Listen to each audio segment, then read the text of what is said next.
Y para grabar. Muy bien. Bueno, buenas tardes a todos. Primero, el agradecido soy yo, ¿no? Ya la invitación, ya era un hecho ya que podía venir. También agradecido a ustedes que estén acá con nosotros, estén aquí. Vamos a compartir algunas de las experiencias que tenemos. Bueno, el título, el estado del arte de la criobiotecnología de las plantas en Cuba. Van a ver por qué criobiotecnología, cuál es la evolución del concepto de criopreservación. Aquí hay algo que yo les pongo, mi nombre, OSI. No sé si ustedes conocen qué es lo que significa OSI. Yo le decía al doctor Gamaliel que eso pudiera ser interesante en otro momento también venir por acá y hablar sobre las publicaciones científicas, el currículum internacionalizado, que es otro de los aspectos que me dedico en los últimos años. Y bueno, aquí tienen mi correo electrónico para los que estén interesados. Ahí me pueden encontrar, como decía el doctor, ahí por la edad que ya uno tiene en estos lados, ya son 30 años, van a ver. A ver cómo se ve. ¿Se apunta hacia la computadora? A ver. Bueno, en este. A ver. Otro parte como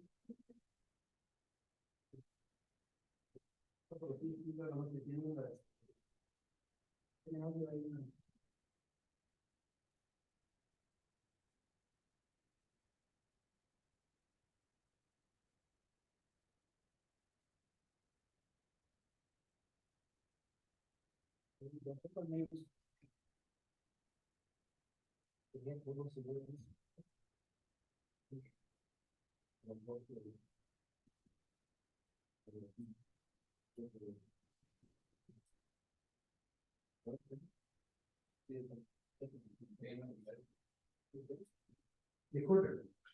Entonces, bueno, este es uno de los elementos que a ver, entonces acá, bueno, mi formación, soy investigador, soy más investigador que profesor, así que van a ver la parte, yo admiro mucho a los profesores que se dedican tiempo completo a la docencia. Ahora yo me categoricé como profesor titular el año pasado, pero como investigador titular estoy hace varios años.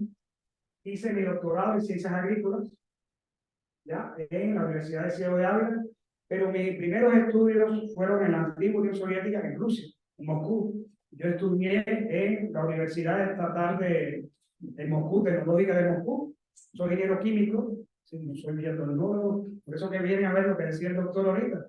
Lo que usted aprenda es transversal también a algunos de los aspectos actuales de la biotecnología. En aquel momento no se hablaba tanto de la biotecnología vegetal como en los momentos actuales. Y soy máster también de allá, soy máster en ingeniería. Y bueno, y lo otro, 30 años ya de investigación, desde que llegué a Cuba en el año 92, estoy trabajando en la biotecnología vegetal. Y bueno, también tengo acá, si me buscan, en el Focus o en Research DD, que es lo que les decía a ustedes de la publicación, estoy llegando a las 60, ¿ya? Una cifra para un cubano, parece que es considerable. Ahí los europeos, por supuesto, van a tener 100, 200, bueno, un latinoamericano tiene que ir por su camino también. Y entonces todo lo que he realizado en estos 30 años ha sido dedicado a la criobiología y la criobiológica, que van a ver los dos elementos en los cuales hemos trabajado. Y bueno, hacia acá. Bueno, ¿dónde estamos nosotros ubicados? Bueno, aquí está la Universidad de Ciego de Ávila, en la provincia de Ciego de Ávila. Ya estamos a 460 kilómetros de La Habana. Eso también tiene algunas dificultades también, como ustedes conocen, en La Habana se centra todo lo que es los avances tecnológicos, las mejores universidades. Y entonces, bueno, ya estamos por acá. No sé exactamente dónde estamos aquí ahora, pero bueno, estamos en Veracruz y nos movimos desde ayer hasta ahora. Estamos acá muy agradecidos. Bueno, el campus universitario, esta es la Universidad de Ciudad donde yo trabajo ahora, y específicamente, y este es el Centro de Bioplantas, de donde me formé en el año 92, desde el año 92 estoy trabajando acá, y desde el 2016 estoy trabajando en la universidad. Fui director de Relaciones Internacionales en la universidad, es decir, en México, la quinta vez que vengo a México ya, pero nunca acá con ustedes. Y aquí hay una biofábrica también, la mayor, para que conozcan, hay una biofábrica de de experiencia, tiene más de 20 años de experiencia, también se trabaja muy fuerte lo que es la biotecnología vegetal. Y bueno, yo llegué a ser director también del Centro de Bioplantas durante 2 años, dirigí la institución, pero bueno, uno también tiene que saber el momento de retirarse y el momento de hacer otras cosas que pudieran ser más factibles. Ahora estoy como asesor del rector de la Universidad de Ciudad Ávila para las publicaciones científicas, la visibilidad de los profesores, porque a veces alguien tiene que dedicarse a eso. Puede ser que por la edad, por el tiempo, pero siempre es importante que se conozca que no solo son los bibliotecarios, sino también. Bueno, acá el Centro de Bioplantas, ¿a qué se dedica? Desarrolla, aplica y ofrece tecnologías, productos, asistencia técnica y servicios académicos de excelencia en el marco de la biotecnología vegetal. Yo le decía al doctor Gamaliel que aquí ofrecemos cursos también especializados, pudiera ser de bioreactores de emisión temporal, ustedes trabajan, pudiera ser la propia micropropagación, la crioconservación. Hacemos cursos, esto es un curso que dimos con Holanda, con Guajirín, ya hace un tiempo ya. También trabajamos en proyectos también de investigación, que es algo muy...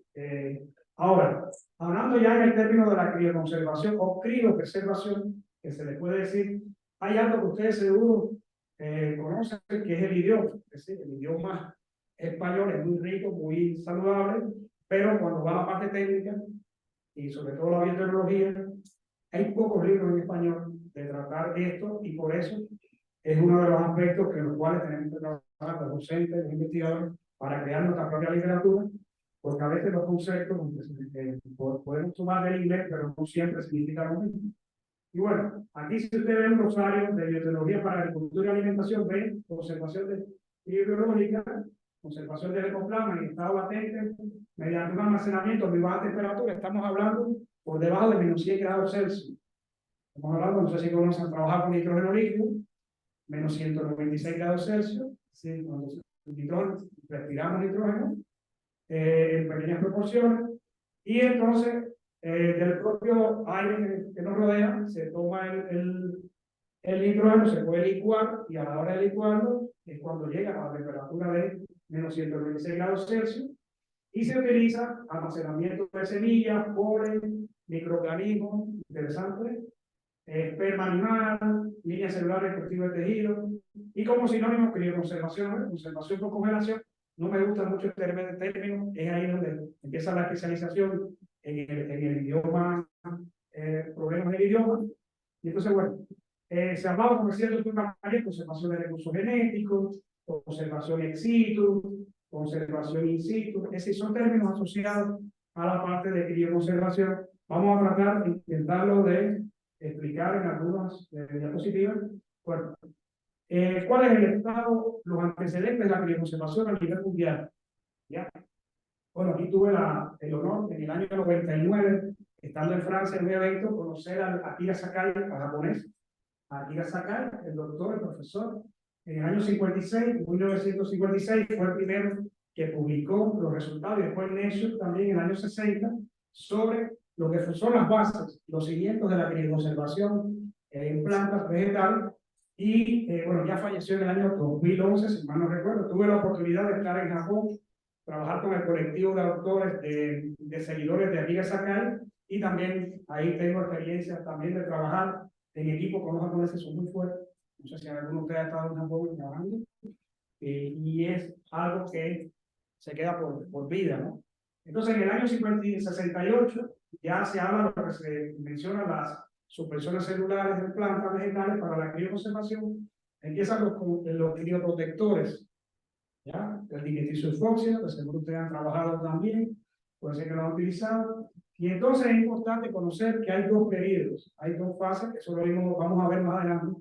Uno del año 70 al 88, 1970, como ven, sobre todo cuando se va a aplicar más la crioconservación, que se le habla de técnicas clásicas convencionales, como es una protección química y deshidratación celular por enfriamiento lento. Es decir, aquí aparecen con el concepto de congeladores programables. Un congelador programable está sobre $50.000. uno dice, bueno, para comenzar la investigación, que usted no es un banco germoplan, es un centro de investigación, ¿cómo puede llegar a esto? Por eso, y mi tesis de doctorado se centró en cómo no utilizar congelador programable. Por ahí es donde. ¿Por qué? Porque se puede utilizar, bueno, se utiliza un equipamiento sofisticado y bastante costoso, conectado a una computadora donde diferentes rangos de velocidad de enfriamiento pueden obtenerse. ¿Ya? Ahí eso es importante mantener, pero existe lo que aquí se puede ver en el año 80, aparece el primer aparato improvisado por enfriamiento lento, y eso fue lo que nosotros nos basamos para nuestra tesis de doctorado, que la defendí en el año 2005 en Cuba, pero tuve mi preparación también en Bélgica, en el 2005, estuve en la Universidad Católica de Leuven, Lovaina. Entonces, y desde el periodo 1989 hasta la fecha aparecen las llamadas nuevas técnicas. Ahí es donde está. En aquella época, no como ahora que el Internet está a los botones, ¿no? Está amplia. Cuando nosotros comenzamos, no había esto. ¿Qué es lo que había? Las revistas especializadas, Classic Reports, había Cryobiology o Cryoletters. Entonces, a partir de ahí, que hacíamos comunicarnos, porque decía ahorita el profesor de ampliar, o la profesora de ampliar las redes, uno del trabajo es importante a todo esto. A ver, un investigador, un profesional de una división de una universidad como usted, de un centro de excelencia como el Tecnológico de los Reyes, muy difícil avanzar solo. Y más en los momentos actuales, está todo globalizado. No solo las publicaciones, los proyectos, todo está de esa manera. Por eso hay que visitar, incluso por eso estoy yo acá también, para conocerlo a ustedes. Y entonces aparecen los llamados aparatos improvisados. ¿Qué sucedió? Les decía, yo comencé en el año 92. Si pueden ver la fecha, muy cerquita la fecha que yo comencé. No había internet. Entonces, lo que me llegaba a mí de información en Cuba era que se utilizaban los computadores programables y no las nuevas tecnologías. Las nuevas tecnologías empezaron en el periodo 89 y no terminan. Siguen ahora la fecha. No sé si ustedes han leído trabajos de criopreservación y se basa mucho en estas primeras tecnologías del año 70 para acá, pero con nuevos aspectos y situaciones. Entonces, bueno, como no tenía esa información, tuve que mi doctorado central en las tecnologías más de las primeras, las clásicas o convencionales. Si lo hubiera sabido, hubiera directo a las nuevas tecnologías. Para que ustedes lo vean, que una buena, lo que le puse en el título de la tesis, estado del arte, un buen estado del arte de cualquier incluso una publicación de un proyecto, del trabajo de tesis de ustedes, del diploma, lo que sea, siempre lleva el acápite de una introducción necesaria, que alguien se pone sobre el estado del arte, que no es más que saber cómo está la historia de lo que estamos haciendo y ver quiénes están investigando el tema. Bueno, después de este periodo comienzan lo que se habla de vitrificación. Este concepto que voy a dar es un concepto algo complicado, no complicado, sino que si no se entiende lo que es vitrificación, no se va a conocer por qué se puede crioconservar, por qué las células vegetales, humanas, de animales se pueden mantener a menos 196 grados Celsius y después de esta temperatura pueden estar vivas, ¿no? El que no conozca es muy difícil entender esto porque no es lo clásico que se conoce de que el agua cristaliza como cristales de hielo a una temperatura de 0 grados Celsius. Y entonces, bueno, esto después lo vamos a ver. Y aquí aparecen las diferentes crioprotectores como el glicol, sorbitol, la albúmina de cero bovino. Y también aparecen glicerol, etilenglicol, vuelve de nuevo el disulfóxido. Y aparecen las técnicas como encapsulación de deshidratación, encapsulación de vitrificación. Son técnicas muy específicas, muy especiales, y eso sí se necesita un curso especial, porque me decía que quería que hablara más, un poco más. Vamos a ver ahí lo que hemos realizado, pero van a ver lo que es un protocolo de crioconservación, lo que comprende, y en los momentos actuales ya la criobionómica y la criotecnología llega hasta acá.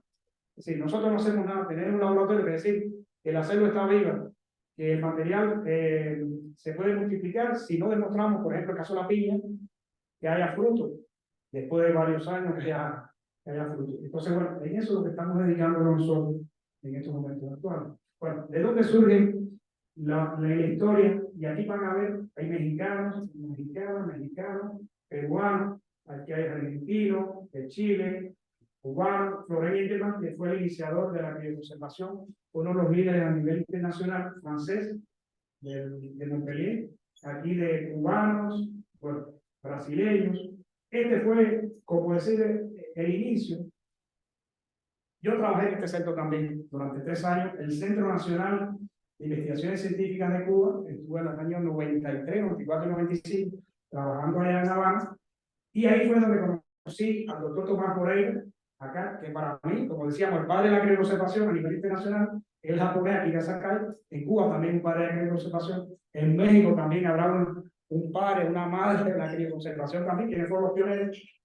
Él hizo su doctorado en Francia, llegó a Cuba y creó un laboratorio de criobiología, y ahí se formó la doctora, hoy doctora, que acabamos de visitarla, está vive acá en México hace 15 años, de la Universidad de Veracruzana, la doctora María Teresa González Arnao, que fue la primera que hizo doctorado en Cuba con respecto a las técnicas de crioconservación en el año 1999. Y bueno, ahí me formé yo también en ese laboratorio, por suerte. Y bueno, y hubo un encuentro de red de biotecnología, en el tercer encuentro en el año 98, en el cual se hizo este evento y participaron todos. Bueno, ¿cómo ha ido la evolución de la historia en Cuba? Los primeros, bueno, he hecho un recuento aquí de los proyectos con la FAO, muy importante, caña de azúcar para nosotros. Después del año 24, proyecto FAO-ICRI. A ver, como igual que existe la FAO, que es para la agricultura, institución que tiene que ver con la agricultura, existe una institución, ya que ha ido cambiando de nombre, en aquel momento se llamaba ICRI, International Plant Genetic Research Institute, que radica en Roma, igual que la FAO, y el cual se encarga de la conservación de los recursos fitogenéticos, y actualmente se llama Biodiversity International, que está en alianza con otro centro de investigación para también la conservación de los animales, por todo lo que saben, la implicación que esto tiene. También acá tuvimos proyectos de caña de azúcar con el International Foundation for Science en Suiza, ya, mejor dicho, en Suecia es esta. Proyecto BRIC, el proyecto con Bélgica, también proyecto Marketplace, que tenemos proyectos con Brasil y proyectos para... ¿Por qué les digo esto? A diferencia de ustedes, Cuba no tiene su propio financiamiento. Entonces, es ahí donde un cubano tiene que hacer bastante esfuerzo para poder sobrevivir en las investigaciones, en la docencia. Y ustedes, les digo, ustedes son privilegiados. Sinceramente, yo pienso, yo he estado en varios países también de Latinoamérica. Me parece que México, Brasil, son de los países que van a avanzar en cuanto al financiamiento de proyectos y la participación de los jóvenes en estos proyectos. Por eso, tienen que aprovechar estas oportunidades. Pero igual, no se puede quedar solo con México, sino hay que buscar la colaboración internacional, formación de maestría, formación de doctorado, postdoctorado en otros países. Porque yo siempre digo, bueno, si yo lo hice, lo pueden hacer ustedes también. Así que vamos hacia adelante. Bueno, acá en el año 2013, y ahí se los veo, años importantes, que conservación de las plantas en América Latina y el Caribe, en español, me parece que fue un antes y un después del 2013. Aquí está la doctora María Teresa González, de la Universidad de Veracruzana, como decía, que visité recientemente. El doctor Florent Engelmann, que no podía faltar en este libro. Fueron los dos editores. Ahí nosotros, Cuba, tiene un capítulo, bueno, el cual me tocó a mí también en toda esa misión de llevar a cabo el desarrollo de la crioconservación de las plantas en Cuba. Pueden ver un grupo pequeño de autores, de investigadores que ahora se han ido ampliando, que los voy a mostrar. Entonces, bueno, en este libro se lo recomiendo que lo lean, aunque esté en el 2013. Ahora estamos creando las bases para hacer en el 2024 un libro de continuación sobre esto. Y ese libro es muy claro, tiene la crioconservación en México también. Es decir, viene de toda Latinoamérica.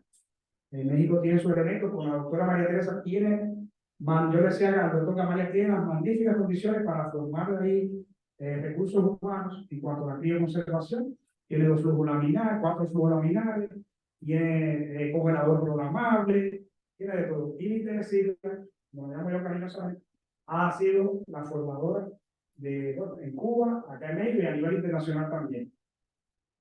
Bueno, ¿quiénes son los que trabajamos o están haciendo investigaciones en Cuba en cuanto a la crioconservación? Hay 2 centros, 2 instituciones nacionales de Banco de Plasma, el Instituto de Investigaciones Fundamentales en Agricultura Tropical, Alejandro de Humboldt, que radica en La Habana, el Instituto Nacional de Ciencias Agropecuarias, donde hice yo mi doctorado, acá lo defendí, el INCA, ya, y vienen los investigadores. Y en el caso nuestro, de la Universidad de Ciudad está el doctor José Carlos, que fue mi tutor durante un tiempo. Como le digo yo, es un europeo en Cuba, tiene alrededor de 100 publicaciones ya, muy bien, muy reconocido internacionalmente. Ojalá que pudiera estar acá con ustedes en algún momento, el doctor José Carlos. Y bueno, quienes hablan, también estamos ya trabajando, parte de lo que estamos haciendo lo van a ver acá. Bueno, estos son mis estudiantes de doctorado. Mire, sin ellos, igual que sin ustedes, es muy difícil avanzar en investigación. Un profesor, un líder científico, por mucho que quieran, no puede avanzar si no tiene estudiantes, sea de maestría. Estos son de doctorado, también tengo de maestría, pero maestría para mí es una etapa importante, pero que lleva el doctorado al colofón final y después los postdoctorados. Y hoy van a ver quiénes son ellos. Acá, increíblemente, el primero que tuve fue un extranjero. Es decir, fue un ecuatoriano que ahora, hoy por hoy, es director de un laboratorio en Ecuador. Acá tuvimos la oportunidad de con esta profesora trabajar también. Es ahora reconocido en la Universidad de Ciudad de Ávila. El doctor Juan Luis Pérez Rodríguez, investigador del Instituto de Trabajo, es el primer aplicación directa de la crioconservación que tuvimos en semillas de tabaco. Se estaban perdiendo en Cuba, y a raíz de su incorporación en el año 2018 se está incorporando, y va a ver uno de los aspectos que nos quedan pendientes todavía por trabajar, es ya tener esto, ya este banco de conservado, llevarlo a cabo. El doctor Ariel Villalobos, en el año 2020, hoy es el decano de la Facultad de Ciencias Agropecuarias de la Universidad de Ciudad de Ávila, es decir, que la formación de doctorado le sirvió. Y en el año 2022, que ahora me enteré hoy, me dio premio. Tengo premio, mención de la tesis de doctorado de Daniela Acosta. Aquí rompimos la tradicional de la crioconservación con la ruptura de la dormancia. Es decir, se rompe dormancia de especies forestales, efecto del hidrógeno, la germinación, establecimiento de terrenos labiales. Ya esto muy bien, a ver, de eso han salido unas cuantas publicaciones. Y entonces, bueno, y el doctor Mr. Vino Moreno García, que hizo su doctorado en Francia, aunque no lo hizo en crioconservación, pero está muy interesado y también ha trabajado en Francia sobre la optimización de la crioconservación en el cultivo del coco en Montpellier. También es alguien que se incorpora. Bueno, les decía ahorita, las relaciones internacionales nuestras son muy altas. Aquí comenzamos con el doctor Barpanis. Si lo buscan en internet, el doctor Barpanis es hoy, como decimos, la máxima figura autorizada para las investigaciones de crioconservación en plantas a nivel mundial. Él da buenos cursos de formación. Ajá. Tuve la oportunidad de trabajar con él. Ahí fue en Bélgica donde yo trabajé. Trabajamos de conjunto años 99 y 2000. La doctora Erika Benson, doctor Guijardi, doctor John Day, Mallory y Keller ya son personalidades ya retiradas del mundo de la investigación. Son personas, ya les decía, el envejecimiento de la biotecnología en Europa es un hecho. Ellos son ingleses, él es más bien escocés, acá son francés, y él es de origen alemán. También tuvimos oportunidad de visitarlo en su laboratorio, de trabajar con él y de intercambiar en varios eventos. Aquí tenemos actualmente la doctora Elena González Benito, tuvimos un proyecto con ella, y la doctora Sara Mira nos visitaron también el evento, y lo estamos invitando acá a participar con nosotros. Este año, el año que viene, tenemos un evento en octubre del 2024 y hay otro para el mes de junio del 2025. La doctora de Brasil, Fernanda Duarte Sosa, que tuvimos un proyecto con ella de piña, fue el colectivo de la Universidad de Tsukuba en Japón, que trabajamos. Ellos tienen la medallita que ven ahí, reconocimiento, es un premio a la innovación. Fueron los primeros en establecer en el año 2009, 2010, de una tecnología que se aplica ahora que se llama CryoPlate. ¿Ya? Y muy bien, y estuve con ellos trabajando, con el doctor Takao Nino, que viene mucho a México, y viene acá Shinichi Yamamoto, Daisuke Tanaka, y hay otros más por acá. Bueno, igual, por la Universidad de Canadá, en Guelph, tenemos también ahí un estudiante de doctorado, nosotros estuve por allá en la Universidad de Guelph. Con la India tenemos muy buenas relaciones también. También ellos preparan cursos, dan cursos muy interesantes en la India. Bueno, este es un curso que le quería mencionar del 2019, en el cual participamos ahí internacionalmente. Estuvo la doctora María Elena González Benito, la doctora Lidigal Sousa, y hay algunos internacionales, acá de Guatemala y de otros países. Entonces, bueno, eso también es un aspecto también que en Cuba se puede realizar y forma parte de nuestro estado del arte también. Cuando digo que el estado del arte es todos los antecedentes que pueda tener un éxito en una estrategia determinada. Bueno, aquí le quiero mencionar, y es interesante, se creó el año pasado la red de criopreservación en el Centro Internacional de la Paz. Es muy importante este centro es insignia, es ejemplo a seguir. ¿Por qué? Porque ya tiene bien establecidos los protocolos y están funcionando muy bien a las raíces de tubérculos andinos y en otros cultivos también, dan muy buenos cursos también. Allá ellos tuvimos, el año pasado fue en el mes de agosto, nos invitaron, ahí tuvimos una presentación, nos invitaron, hicimos una presentación sobre los resultados de Cuba, y bueno, ahí hay mexicanos, hay de, como pueden ver acá, de todos los países que están involucrados, y es algo importante para que ustedes, si les interesa el tema, pueden estar asociados también a esta red de criopreservación como a otras redes. Es muy difícil, les decía ahorita, avanzar si no trabajamos en redes y en equipo. Bueno, ¿qué hemos realizado en Cuba? Lo he dividido en dos etapas. Una de 1990 al año 2012. Vienen a ver acá los cultivos: caña de azúcar, plátano y banano, piña, cítrico, ajo, papaya, coco. Ven acá también el material utilizado, viene desde ápices, callos, embriones somáticos, estantes meritemáticos. Es muy amplio las investigaciones que se han realizado en nuestro país, la criobiología que van a ver ahorita. Ustedes mencionaron para que familiaricen con la palabra y van a ver sobre qué significan las diferentes tecnologías que han hablado, ¿no ven? Si utilizar congelador programable, enfriamiento simple, identificación completa, microboteo de identificación, son tecnologías del mundo de la biopreservación en el cual es muy difícil avanzar si no se conocen elementos básicos que lo puedan dar a conocer a Dios. Ahora, la doctora María Teresa Lucena Hernández defendió su doctorado en el 96. Mire qué tiempo pasé para ello.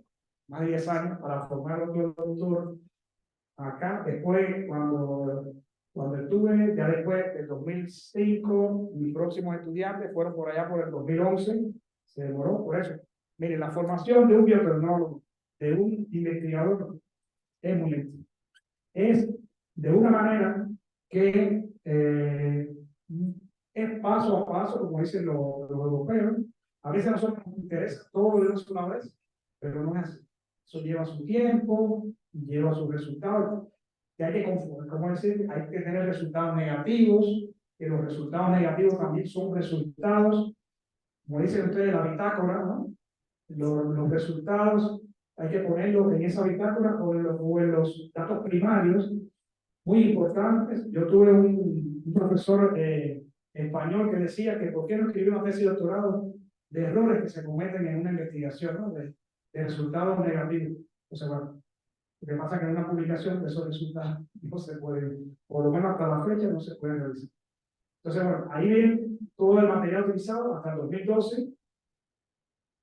Ya esos son sobre todo para establecer protocolos de investigación. Es decir, usted iba a otro lugar, a otro centro, lo podía establecer y llevamos hasta nivel de laboratorio. El salto, cuando se da, cuando empezamos a investigar más allá del laboratorio. Y es ahí donde surge la otra etapa, ¿no ves? Que hablamos de criobiológica, ya, semillas, empezamos a investigar las semillas. ¿Por qué? Porque hay muchos problemas, ahorita lo decía el doctor Gamaliel, se están perdiendo, puede pasar un huracán como en Cuba pasa, y muchas semillas no están estudiadas, es decir, se conoce la tradición, pero no están conservadas. Incluso a veces ni los jardines botánicos lo tienen. Entonces hay que tener, y uno piensa que se lo sabe todo, que están bien establecidas tecnologías, pero ya incluso, no solo en la FAO, sino en la ONU, se está hablando de la conservación por bajas temperaturas de nitrógeno líquido de las semillas ortodoxas también. Ya no es factible, y está demostrado científicamente, almacenar a temperaturas alrededor de 5 grados Celsius o menos 4, etcétera, porque puede ser que existan problemas de al cabo, no estamos hablando de, por ejemplo, 20 años, 30 años, que existan problemas de germinación. Los japoneses también, cuando enseñaron, también hablaban de esto.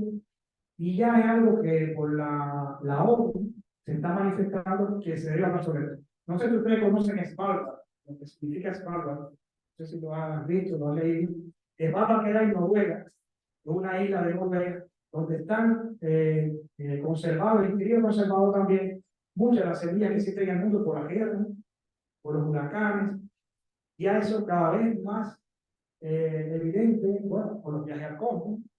Como pueden ver, después yo les voy a decir las ventajas que tiene la criopreservación sobre otras tecnologías. Y entonces, eso es la criopreservación para jugar un papel importante. Incluso las semillas. Entonces, bueno, semillas normales, les decía por ejemplo de la forrajera, hemos trabajado varias especies y nos da muchos muy buenos resultados de producción del campo. Esto es muy bueno para los productores, que no germinan las semillas porque están dormantes y los métodos tradicionales no rompen bien la dormancia, o tienen algunos problemas y ya esto nos están pidiendo y es un dinerito que puede entrar al laboratorio o a la universidad. En café se está trabajando fuerte. El café es muy difícil porque es una especie que es de las semillas que no son ortodoxas, están sobre las recalcitrantes o las intermedias. Aquí en México trabajamos con UNA, allá en el CIA, en el Centro de Investigación de Alimentación y Desarrollo. Estuve trabajando una semana acá con los colegas Maricela Rivera. Tenemos varias publicaciones y en el caso de la piña, que es algo que nos hemos dedicado desde el año 97. Desde 1997 estamos investigando la piña, con proyectos internacionales incluso por el IPI, pero muy difícil. Un cultivo que parece que es fácil porque cuando usted lo pone a micropropagar, sí es muy bonito, pero el problema está en la climatización, llevarlo al campo. Yo tuve muy bien resultados, pero cuando llegaba a la fase de climatización no me crecían las plantas. Todo bien, estaban vivas, pues, y cómo romper esa dormancia para dar fruto. Bueno, en eso también hemos trabajado, y eso es importante, esa parte, porque no se puede un investigador estar en el confort, la zona de confort, hay que romper la zona de confort y llegar a ver lo que es la criobiológica y todo el proceso de la criobiotecnología, que es lo que vamos a demostrar.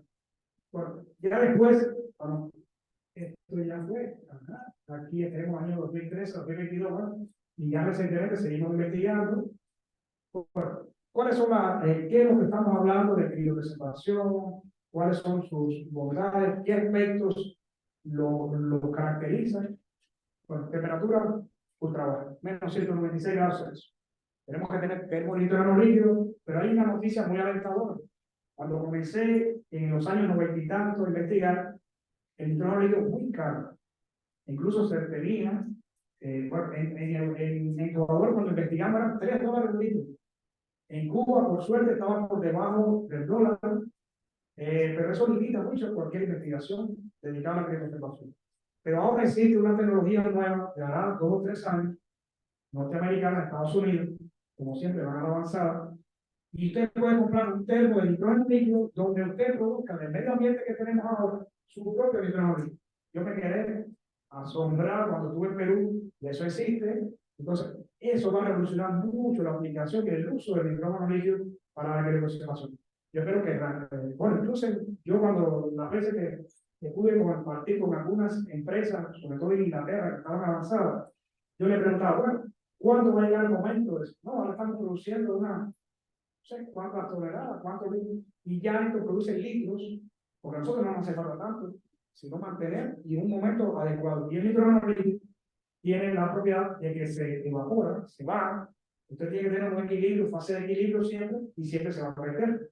Entonces, no se puede usted poner en un recipiente cerrado, sellado, el nitrógeno líquido, porque puede ser una bomba prácticamente. Tiene que haber un equilibrio en el cual se va.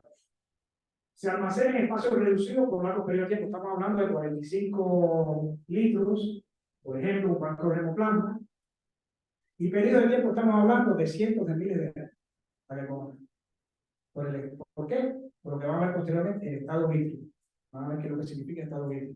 Es decir, usted puede tener, en pequeño espacio, no les traje un criovial, pero van a ver el criovial ahí. Puede tener 1 mililitro, puede tener 2 mililitros, y en eso, ese pequeño espacio, y en un termo de 50 litros, por supuesto, tiene que haber nitrógeno líquido, pero ya con esta tecnología, el nitrógeno líquido va a llegar ahí, del aire que le rodea a usted, y puede tener, y eso no puede durar, por eso le decía que es poco. usted puede, viajes que son de tanta duración, larga duración, pudieran aplicarse, protegido de la contaminación. Eso está en estudio, eso se está evaluando, pero bueno, al inicio se veía muy bien de eso, de la contaminación, porque se puede hacer lo que se habla de crioterapia también de material vegetal, se puede hacer de contaminación externa, que bueno, por supuesto, usted lo tiene ya en estado vítreo, protegido, y no puede, ningún patógeno lo va a afectar. Es un mantenimiento limitado. Y ahí ven, es decir, los costos se van a abaratar en el tiempo. Se reducen las causas de variabilidad genética que muchos de ustedes saben que si usted hace su cultivo, durante periodos continuos, llega un momento que ocurre la variación somaclonal, puede ocurrir ataque de microorganismos, del propio error humano. Bueno, ¿y qué es lo que es? De forma general, la criopreservación se suspende el metabolismo y se evitan los procesos que reducen la estabilidad genética. Ya del año 1980 está hablando Withers, una investigadora inglesa. Bueno, acá muchos dicen, bueno, ¿es costoso o no costosa la criopreservación? Yo les dejo estudios, dos trabajos que salieron, no hay muchos trabajos sobre esto, uno del 2013 y el otro del 2009, y ahí se habla de estudios ya que evidencian por qué la crioconservación, si es un hecho, es factible económicamente, pero hay que ver, jugar con los tiempos también. Ahí te lo veo. Bueno, ¿qué elementos hay que tener durante la crioconservación? A ver, su uso es muy bueno y se emplea incluso en la medicina, en muchos aspectos, pero hay que tener muchos elementos, varios elementos que tienen que ver con la parte propia de la biotecnología ambiental y otras con la criopreservación, el trabajo a la baja temperatura, que es vitrificación. Nos vamos sacando el concepto para que no. Tratamientos crioprotectores, ya le decía ahorita, de disulfóxido, sacarosa, glicerol. Muy difícil avanzar si no existen estos tratamientos crioprotectores y conocer y estudiar los daños membranas celulares. Porque el sitio primario de daño siempre está en las membranas celulares. Bueno, miren acá más daños de cultivo de tejido propio. ¿Ya? Ahí están resumidos cambios de pH, cambios mecánicos, desde el trabajo 1, porque eso es muy especializado. El que domina el cultivo de tejidos muy bien en un laboratorio y en un flujo laminar puede trabajar muy bien la crioconservación. De otra forma, es muy complicado, a no ser que bueno, se vaya con la línea de la semilla ortodoxa, que también hay que tener cierta especificidad, deshidratación, rehidratación, estrés oxidativo, estrés por la temperatura, porque esto van a ver, esto es un proceso muy amplio, un protocolo de crioconservación tiene muchas etapas, muchas fases, y si lo quiere llevar hasta la criogenomía, hasta acá por más todavía. Bueno, aquí les veo también cuál es el rol, el papel que tiene la membrana celular durante ese ciudad, un trabajo muy bien que está, aunque es del año 1980 y tanto, tiene vigencia, y está a la base. Poncus, que ha fallecido, norteamericano, muy bien. Y bueno, ¿por qué se puede utilizar la crioconservación? Teóricamente, ¿por qué? Aquí viene la ley de Arrhenius, que seguro muchos de ustedes conocen, y la ley de Einstein-Stokes. ¿Qué dice Arrhenius? De forma simplificada. Disminuye la velocidad de reacciones químicas a baja temperatura. ¿Ya? Utilizan el sustrato del agua, ya, líquida, y se puede, va a disminuir. Y Einstein-Stokes ya habla más de cosas muy técnicas, se incrementa la viscosidad a gran medida por la disminución de la temperatura a tanto por segundo, la temperatura de transición química que es alrededor de menos 134 grados Celsius. Ya, bueno, ya aquí les voy a simplificar el concepto de vitrificación. Para que conozcan una anécdota también científica, por allá por el año, bueno, me parece que viene del siglo pasado, se hablaba de del concepto de vitrificación cuando se trabajaba en el temporal. Ahora se llama de hiperhidricidad, pero fíjate ver, en belga, es un error decir que se encuentra en estado vítreo y no en estado hiperhídrico. Entonces, la hiperhidricidad está demostrado en un artículo por qué se debe considerar. Y bueno, cuando vayan a ver ahora lo que significa la vitrificación para la importancia que tiene para la crioconservación, van a ver por qué también se habla de eso. Entonces, no se puede confundir hiperhidricidad con vitrificación, porque la vitrificación se dedica ahora para la crioconservación, bueno, entre otras cosas, pero sobre todo para esto. Bueno, y Kharkov en el 2012 lo reduce, lo significa muy bien. Dice, cuando se disminuye rápidamente la temperatura, bueno, estamos hablando de menos 134, la solución acuosa puede llegar a convertirse en sólido amorfo sin la formación de cristales de hielo. ¿Cómo es posible eso? Pues eso pasa. Por eso es que las células pueden sobrevivir a esta baja temperatura, porque no se forman cristales de hielo. Bueno, pero el concepto ha evolucionado desde 1937, que logró primero lo hielo, hasta ahora Kharkov, que les decía, que habla sobre esto. Entonces, bueno, se ha ido evolucionando. Vitrificación es el único mecanismo que permite hacer hidratar, lograr sobrevivencia en nitrógeno líquido. El estado líquido, porque miren, para que conozcan, no es que usted vaya a deshidratar, porque si no fuera todo muy fácil. Una célula le va a eliminar todo el agua y después lo pone el nitrógeno líquido, vitrifica. Bueno, no es así. Usted tiene que lograr el óptimo, porque usted no puede eliminar todo el agua de cualquier célula, porque el tejido, y entonces lograr que vitrifique como el agua que tiene para sobrevivir, porque después hay que llevarlo a las condiciones normales, ¿ya? Y el material va a estar, si usted lo deshidrata, va a estar no dañado entonces por el nitrógeno líquido, sino por la deshidratación previa que tiene, y entonces hay que trabajar mucho esa parte. El estado líquido es muy viscoso y depende de las reacciones químicas, ya lo habían visto ahorita en la parte esta de la teoría de Einstein-Stokes. Para una exitosa criopreservación es necesario evitar la congelación intracelular letal y lograr el estado líquido que ocurre durante una rápida inmersión. Bueno, eso es verdad si usted deshidrata, tiene contenido de humedad en las células, en el tejido, que pueda lograr una rápida, una vitrificación. Eso decía Sakai en el año 2000. Ya Kharkov habla un poco más. No sé si conocen lo que son las sustancias reactivas del oxígeno, las sustancias reactivas del nitrógeno. Esas son las que ocurren después de un estrés.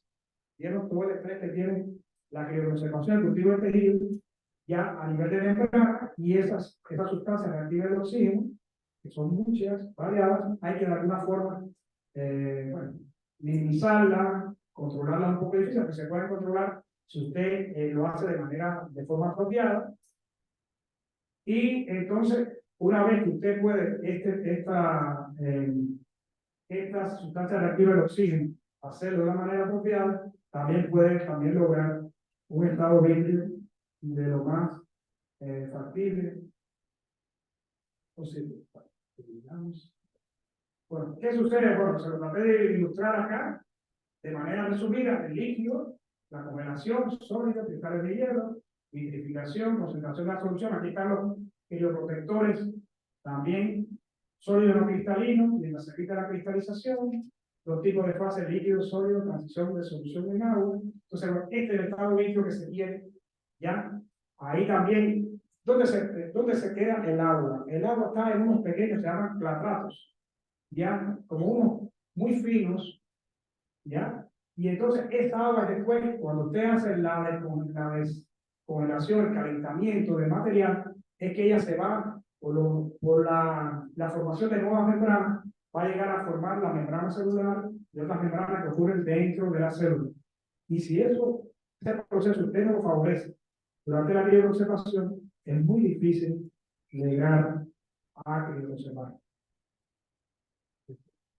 Bueno, bueno, también una tarea que les dejo a los estudiantes: han utilizado el ChatGPT, ¿no? Sí, la inteligencia artificial. Entonces, yo le hice una pregunta al ChatGPT. Entonces, ¿qué es el estado líquido, no? Para dejárselo ustedes también. A ver, ChatGPT es muy bueno, la inteligencia artificial es muy buena, pero hay que verificar. ¿Se entiende, no? Es decir, no todo lo que se ponga, que si usted recibe el ChatGPT, la comunicación es 100% verídico. Entonces, es ahí lo que hay que conocer, hay que ser más inteligente que el ChatGPT, ¿no? Pero hay que utilizar. La herramienta esta llegó para quedarse y incluso se va a mejorar. Son los bots. Y entonces, esto es lo que se... Bueno, el estado líquido es un estado amorfo, ¿verdad? Se parecen a algo que habíamos dicho, de la materia en el cual las partículas no están dispuestas en una estructura cristalina ordenada, como un sólido cristalino, ni se mueven completamente libremente como un líquido.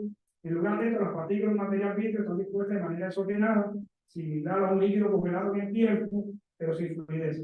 Esto da como resultado material sólido con propiedades intermedias. Y ahí le va a decir, de forma resumida, muy bien, diferentes características. Yo no me voy a dedicar a eso, porque no es el objetivo mío, sino además de que estaba delante de la criobiología en Cuba, pero es un concepto que deben estudiar, que se debe ver, profundizar. Y ahí hablan de desorden atómico y hablan de otro grupo de aspectos también que se deben ver. Bueno, si ustedes quieren tener literatura, por supuesto, yo voy a dar la mía, después otros darán.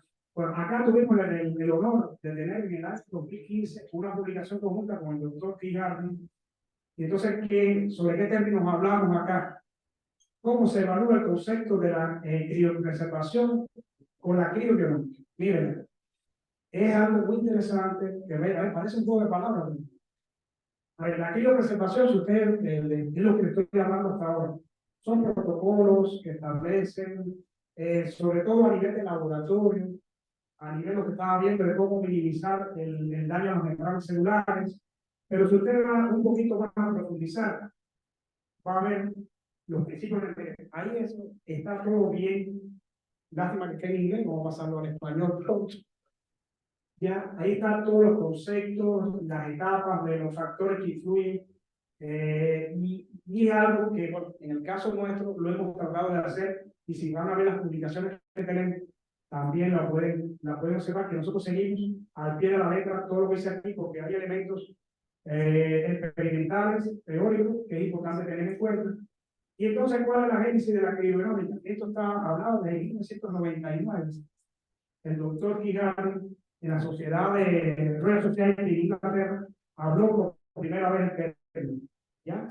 Y entonces Gigante, porque ya ha retirado de la investigación, ya es una persona mayor, pero quiso retirarse a descansar no en tanta paz, ¿no? Como decimos, como digo yo, ¿no? Sino que él está en su vida, quiere disfrutar su vejez sin investigar, hacer toda su vida. Son personas muy capaces. Bueno, yo sinceramente no sé, fue una anécdota que les voy a decir, ¿cómo llego yo a publicar con él? Atrevido. En esto nosotros ya nos conocíamos, ya yo había estado en Inglaterra, pero yo decía, bueno, le voy a proponer, incluso la propuesta de este título fue mío. Y yo decía, ¿y por qué salgo de primero? Porque él me dice, porque me hizo la propuesta. Yo decía, no, el primero, incluso quería que estudiara Erika Mason, me dijo, no, eso es entre usted y yo. Entonces, incluso lo hice a distancia, lo hicimos por internet, porque no tuve el tiempo. Y entonces, en el caso del investigador, el profesor, no puede tener miedo. Y primero, al inglés, al idioma, que no es el idioma de uno, pero usted tiene conocimiento suficiente para que lo estimen, para que le hagan caso, y ahí están los proyectos, ahí están los foros de discusión. Muy bien, bueno, uno de los aspectos que yo, por falta de financiamiento, no he podido seguir, pero yo soy miembro de dos organismos internacionales. Uno radica en Londres, que es la International Society, mejor dicho, la Low Temperature Biology, se llama Society, una sociedad que va a temperatura en Londres.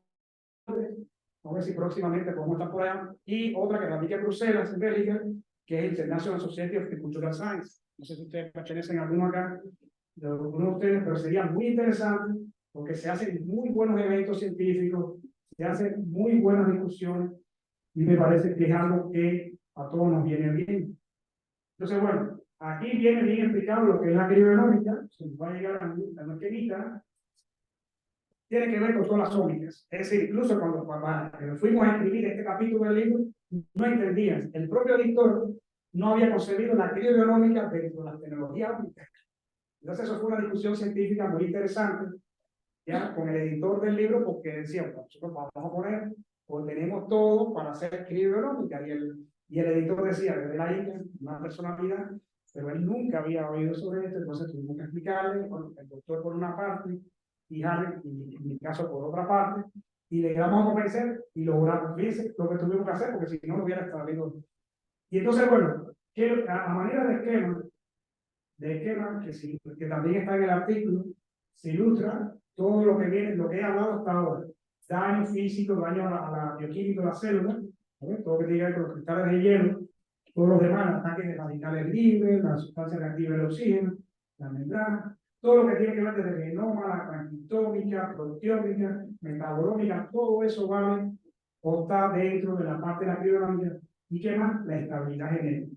Muy importante nosotros. No hacemos nada, conservar algo que a 1000 años va a decir, no, Lo que usted tiene no es lo que... entonces siempre es muy importante demostrar esto a priori, ya, para después llegar. Bueno, aquí viene lo que es crionómica, le decía, tiene que ver con ciencia ya destacada, ¿no? La ciencia de la biología, que tiene que ver con los organismos criopreservados y el comportamiento de sus hábitats.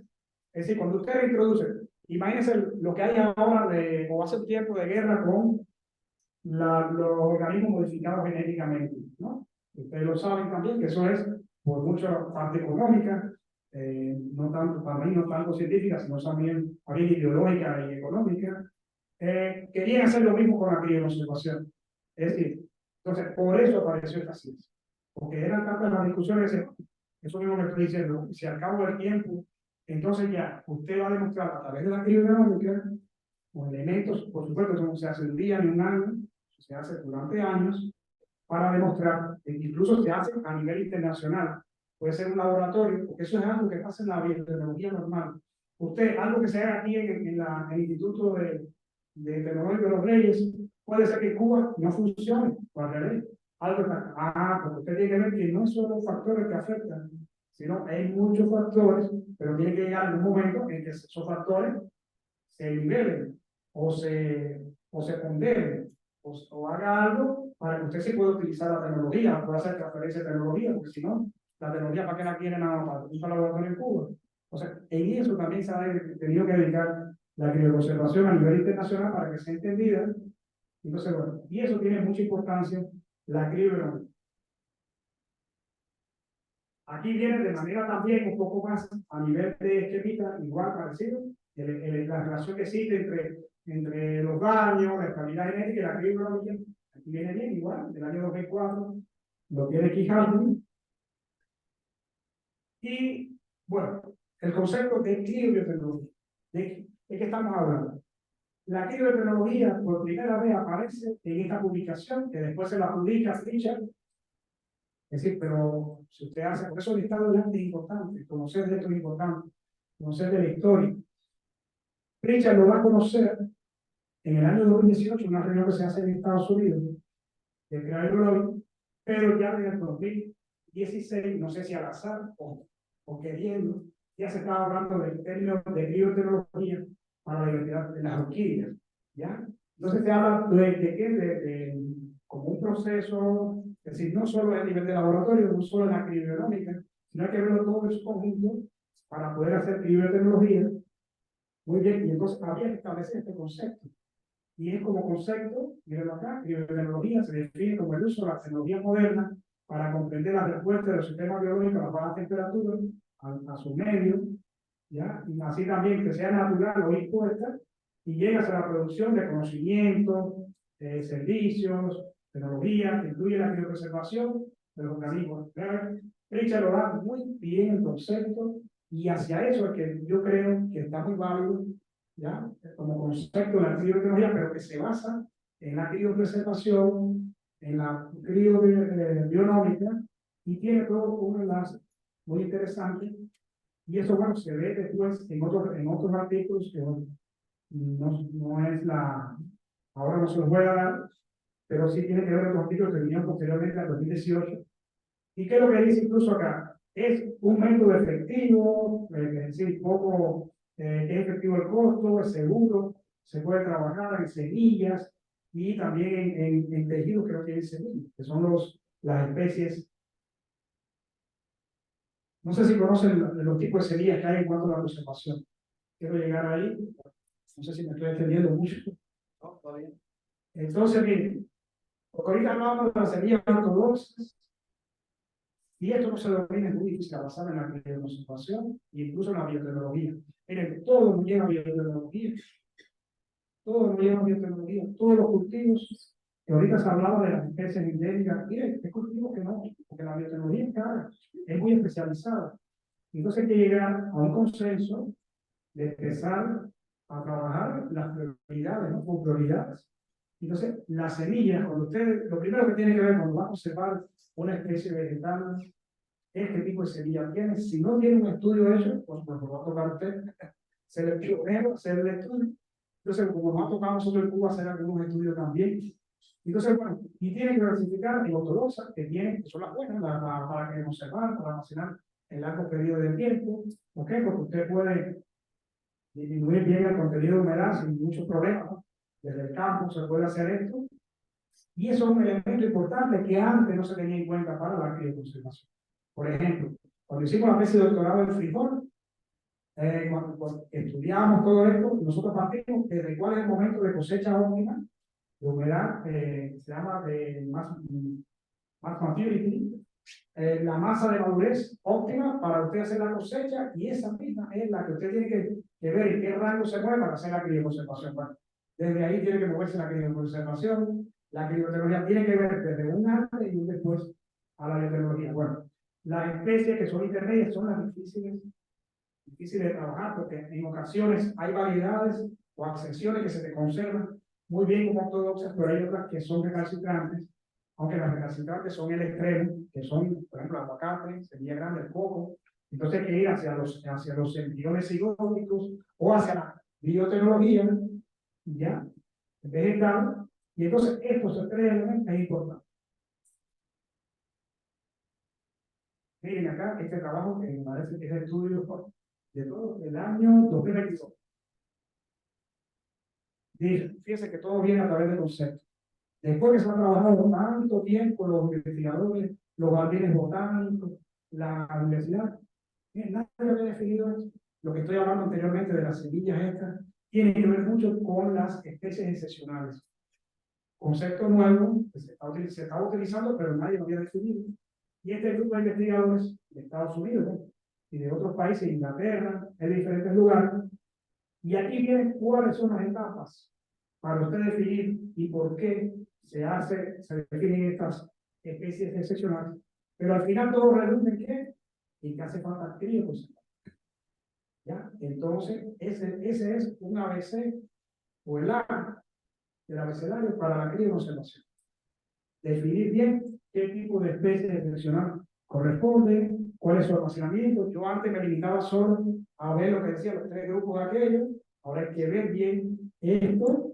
Entonces ahí viene bien todo bien trabajado, bien, bueno, eso lo dejo también para estudiar. ¿Cómo se veía en los inicios la crioconservación? Y ustedes me van a decir por qué no es verdad que ya lo que hemos visto. Miren, esto se abrió en el año 91. Esto es del ICRI. Bueno, ¿a qué momento se llamaba? IBPG. ¿Ya? Se llamaba también IBPG, después se convirtió en ICRI, después en Biodiversity International, y ahora es una alianza que existe entre diferentes, porque el financiamiento después de la COVID, ¿conocen? La COVID llegó, avanzó con muchas cosas, incluyendo la parte económica. Entonces se tuvieron que reunir varias entidades internacionales y existían las alianzas. Por eso no se puede avanzar en una universidad, ni un instituto, ni ningún país puede estar aislado después de la COVID, o antes también, ¿no? Pero sobre todo después de la COVID. Entonces, bueno, ¿qué decían ellos? Se hacían toda la colecta de material vegetal para hacer incluso colecta in vitro, se hacía la indexación de las enfermedades, se iniciaba el cultivo de tejidos, el cultivo, ¿no? En tecnología conocemos, se llegaba aquí a mantener un crecimiento mínimo, ¿ya? Se hacían los pases, se llegaba a la distribución, la utilización, y aquí hacía hasta que se utilizaba. Y miren aquí el patito feo, ¿no? La crioconservación en aquel momento lo aislaban. Si no había dentro del sistema de conservación in vitro, no existía algo importante. Vieron ya las especies excepcionales, van a ver otras especies que se llaman las de propagación vegetativa. Entonces, ya tiene la importancia, estamos hablando del año 90, miren cómo la historia nos va llegando hacia que la utilización de la crioconservación, ya llegó hasta la ONU, todo se está analizando, Svalbard es un buen ejemplo. Entonces hay que seguir hasta llegar hasta la conservación de nuestros recursos genéticos, porque cada vez, como les decía ahorita, se está perdiendo una amplia diversidad que es origen de fuentes de genes, por ejemplo, contra enfermedades, etcétera, etcétera, etcétera. Ya. Bueno, este es un ejemplo que les llevo, que lo pueden hacer también para cualquier especie aquí en México. Esta es la piña. Mire, Cuba es una isla, un archipiélago más bien, pero que es una isla mayor. Nosotros somos islas pequeñas. Y la piña en Cuba estuvo en peligro de extinción. Ya, para unos años, ¿por qué? Porque se utilizaba, ¿no? Algunos de los doctores conocen el bromacil, utilizan algunos pesticidas o elementos, se añadía la piña, pero quedaba de cuerpo, residuos en el campo, en el suelo, y esto se seguían sembrando, igual que la caña, se seguía sembrando sobre, y que llegó a que prácticamente en Cuba no había, la piña no crecía, se decíamos cabeza de ratón, era una piña chiquita, que bueno, en el mercado eso tampoco tiene mucho valor, y se tuvo que buscar piñas fuera de Cuba, increíblemente, a Costa Rica, a otros países, y bueno, y el país estuvo, y eso costó como millones de dólares al país, un país tan como Cuba que no tiene esa posibilidad de tener tanto financiamiento. Entonces, bueno, eso fue un proyecto que presentamos a Bélgica, lo presentamos después a Brasil, tuvo, bueno, tuvo aceptación. Había que dedicarse a la conservación a largo plazo de la piel. De hecho, ahora estamos trabajando en esto. ¿Por qué? Le decía, riesgo de pérdida de hemoplasma. Entonces, pues, yo vengo de Córdoba allá, de Veracruz, y está pasando con la caña de azúcar también, ustedes acá en México. En Cuba está hace tiempo, pero eso va ocurriendo los cítricos. ¿Qué más decir que los cítricos por el guanodrín y otras enfermedades? Y para allá, ¿para qué decir? Entonces, bueno, si usted hace el análisis para cada especie en específico, va a redundar, ¿no? Tiene, por ejemplo, incluso utilizando las técnicas biotecnológicas, no son suficientes para la conservación a largo plazo de la biodiversidad. Y hay un listado, que no sé si lo conocen los profesores acá, listado de cultivos, es como que, eso es, a mí me gustan los listados de estos, porque Cuba está en varios listados de países terroristas y tantas cosas, que no me gusta ver estos listados. Pero bueno, así le pasa a los cultivos también, le pasa a las publicaciones increíbles, le pasa a las editoriales. Hay muchas personas que les gusta poner listados negros, blancos, de diferentes colores, y eso es muy feo. Para mí eso es una cosa que no tiene que ver, que todo sea incluyente, ¿no? Bueno, la piña no está en ese listado. Sí, por ejemplo, yo no puedo pedir material para hacer mi programa de mejoramiento de piña en Cuba, a Brasil, que fue de origen, o Venezuela, increíble, pero cierto. Entonces yo tengo relaciones con ambos países y no hemos podido, a no ser una piña comercial como la MD2, la de oro, o algo así. Bueno, para que conozcan, cuando estuve en Japón, comí una piña muy buena y los japoneses hacen que la piña en Japón no sale en ninguna parte del mundo. No le tiene nada que envidiar a la MD2 y cuesta hasta $10 puede ser un fruto de piña, porque es la calidad, todo lo que tenga, pero ellos no quieren compartir eso con nadie. Bueno, y aquí viene que se incrementan los costos relacionados con la conservación ex situ en condiciones de campo y para tener la parte esta del hemoplasma y intercambio de hemoplasma. Bueno, hay un trabajo también que es interesante leer, en el 2007, igual de Lynch, Gavezio y Harvey, que tiene que ver con el cambio climático. Importante. El cambio climático a nosotros no existe desde que el hombre existe o antes, desde que la Tierra se formó y todo. Pero ¿cuál es el papel que entonces tiene la conservación in situ y la criopreservación para la seguridad futura de plantas que se propagan vegetativamente, que son muy importantes en la economía? Ahí estamos llegando al concepto de nuevo, entonces hablamos de especies especiales. Entonces, ahí eso también tiene que ver no solo con semillas, sino la que se propagan vegetativamente, hasta ahora, para que conozcan. La única forma de conservar por métodos biotecnológicos a largo plazo es la crioconservación. Por desgracia, no hay otra hasta ahora. Se ha intentado varias. Hasta ahora es eso. Bueno, si vamos a la historia internacional, ¿desde cuándo se utiliza el nitrógeno líquido? ¿Cuándo se licuó por primera vez el nitrógeno líquido? Si quieren, les puedo hacer la pregunta al ChatGPT. Yo se la hice y me dio una respuesta acertada. Desde el siglo XVIII, si mal no recuerdo. Entonces, bueno, desde 1834, ya el siglo XIX, existen publicaciones al menos donde se está utilizando el nitrógeno líquido para la conservación de semillas, bueno, no tanto el nitrógeno líquido, sino agentes congelantes que tienen una baja temperatura, que pudiera ser el helio, pudiera ser otros elementos químicos, ya, para poder conservar esto.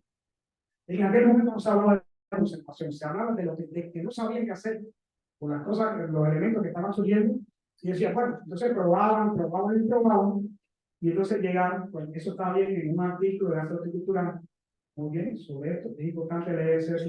Fíjense que aquí está menos 271. exageración de poder utilizar esto.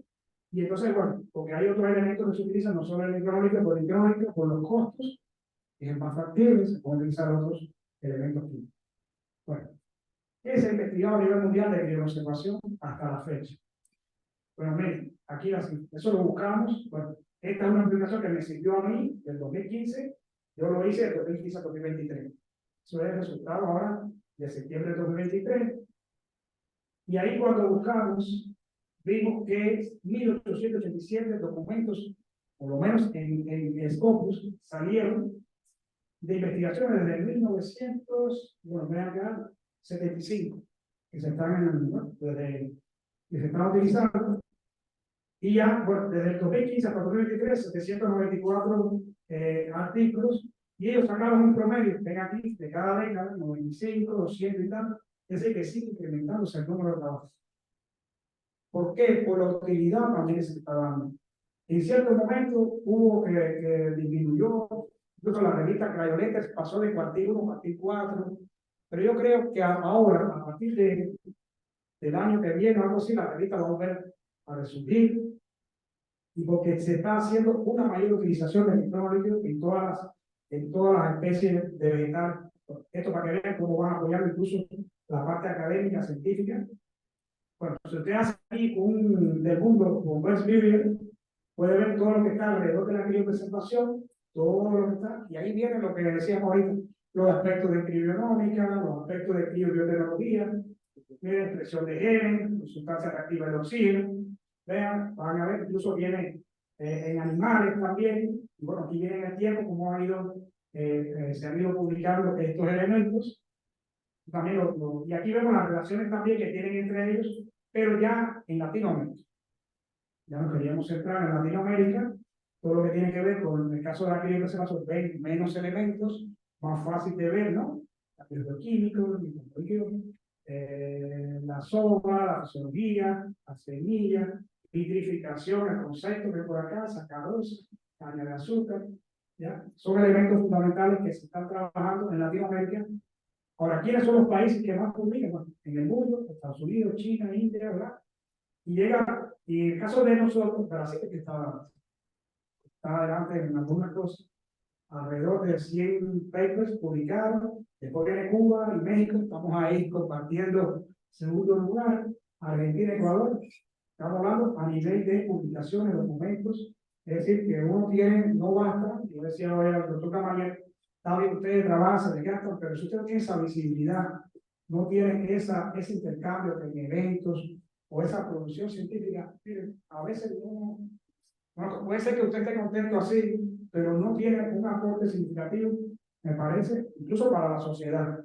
Porque uno de los elementos por los cuales se publica, y lo dice, no yo, no, lo dice los que trabajan en la parte de bibliometría, es la responsabilidad social que tenemos los profesores e investigadores con la sociedad.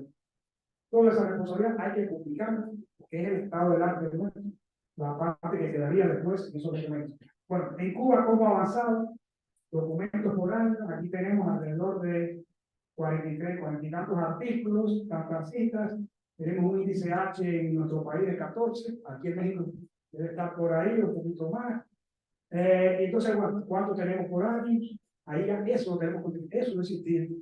A raíz del trabajo que estamos haciendo, eso ya lo estamos teniendo, incluso se actualiza todos los años, se ve el número de citas. Bueno, aquí están las revistas en las cuales publicamos, desde Crayoletters, que pueden ver que fueron donde iniciamos, todavía, esta semana nos salió otra revista, otro artículo más de Crayoletters, alta fisiología plantar, bueno, hay diferentes cuartiles acá. Esas son nada más las que están en cuartiles, están en el COFUS o en JCR, en las dos áreas. No ponemos las tesis de los muchachos, los otros trabajos que tenemos, otras publicaciones, sino nada más, esa es la que nos recuerda. Aquí tiene también el número de artículos que tenemos. Bueno, ya para resumir, en el caso de la criopreservación, la técnica de criopreservación, les decía que hay dos momentos, una técnica clásica que es hasta el año 89 y una de las técnicas modernas que están posteriormente.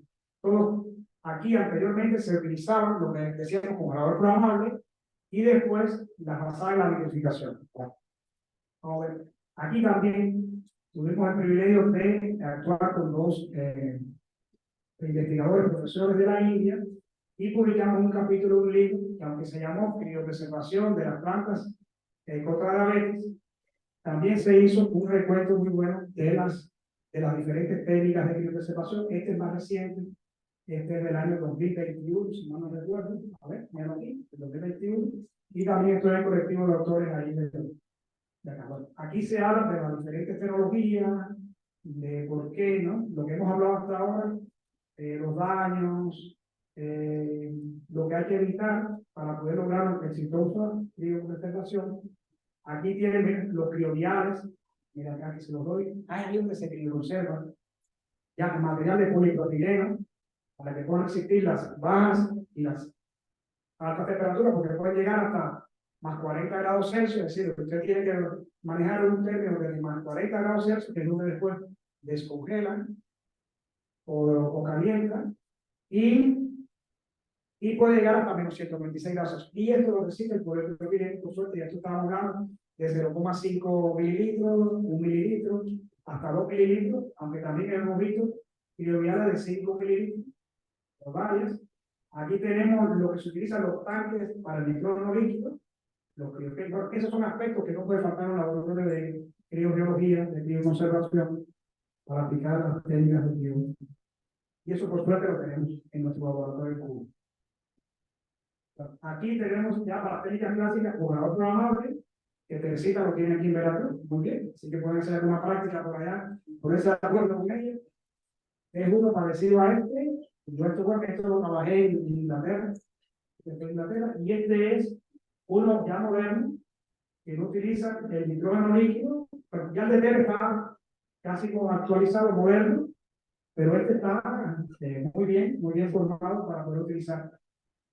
A ver, ya no, bueno, ahorita le hablaba de cuál es el contenido de agua que pueden tener las células y por qué, ¿no? Y aquí se ve que hay como un óptimo, o sí, que mejor dicho, que es un óptimo, para que ustedes vean. Peter Mason es un médico. La crioconservación en plantas, que les decía, en el año 1960, comenzó la verdadera revolución de la crioconservación, no en las plantas, sino en los animales, sobre todo el semen, ya para hacer la inseminación artificial, desde el año 1900 o principios del siglo XX. ¿Ya? Y después, esta tecnología fue privilegiada para los países desarrollados, sobre todo Inglaterra, después pasó a Estados Unidos, hubo una guerra ahí entre quién robó a quién, y entonces bueno, pasó a Estados Unidos, primero Inglaterra, después Estados Unidos, y entonces después, y este es norteamericano, y él utilizaba mucho, por ejemplo, las células que tienen que ver con la sangre, células que tienen que ver con enfermedades, etcétera, y él siempre fue el que teóricamente, y después con la práctica demostró que hacía falta un óptimo, si en este caso es de velocidad, utilizando con los programas, para poder tener el estado limpio que es dentro y poder eliminar agua, pero de una forma adecuada. Porque esta es la nueva tecnología de criotrade de los japoneses. Tuvimos la suerte de trabajar con ellos y se aplica muy bien. Esto ya va incluso a optimizar el proceso y a automatizar el proceso de crioconservación. Ya, eso va a ser una de las formas. Ellos trabajan con muchas las plantitas muy miniaturizadas, en pequeña escala, para poder. Yo nunca había visto eso. Yo al revés, yo antes usaba plantas muy grandes. Y cuando ellos van a decir, no, hay que optimizar. Ellos tienen más recursos que uno, lo hacen. Nosotros también tenemos que hacerlo. Y llegamos hasta ese. Bueno, aquí le hablo un poco de lo que hice en el doctorado ya hace un tiempo. Es una tecnología que van a ver casi hicimos en Cuba de India, así complicado. Utilizamos este sistema, que era un baño de alcohol, teníamos un criovial, ideal criovial, en lo cual había un sistema. ¿Por qué? Porque en el caso de las técnicas clásicas se complica porque hay que hacer siembras de cristales de hielos dentro de crioviales. ¿Se imaginan? ¿No? ¿Cómo eso sabemos?